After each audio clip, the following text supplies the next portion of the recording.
अगर कोई हमारे हाथ से हमारी उंगलियां काटने की कोशिश करे या हमारी भुजाओं से हमारी हथेली काटने की कोशिश करे तो किस तरह का कष्ट होगा आपको।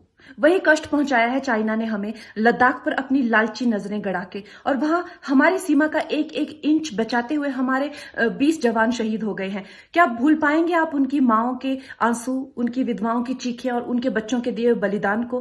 क्या ये सोचना ठीक है कि सेनाओं का जो सरहदों पे जो युद्ध होता है वो सिर्फ सेनाओं का होता है, वो सिर्फ सरकार का होता है? क्या उसमें हमारा कोई योगदान नहीं है? क्या हम भूल गए वो वक्त जब महात्मा गांधी जी ने कहा था अगर अंग्रेजों की रीढ़ तोड़नी है भारत में तो उनके बनाए हुए हर उत्पादन का बहिष्कार करना पड़ेगा?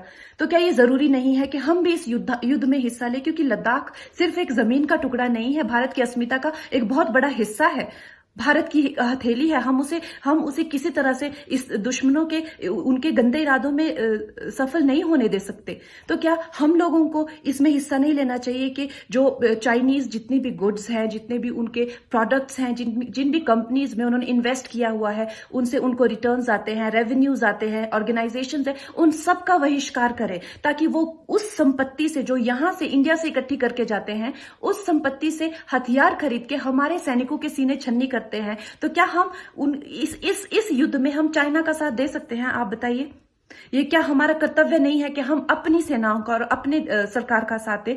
तो हमें प्रतिज्ञा लेते हैं कि हम आत्मनिर्भर बनेंगे और चाइनीज गुड्स को बिल्कुल बॉयकॉट करेंगे और इस युद्ध में हिस्सा लेके भारत को जिताएंगे। जय हिंद।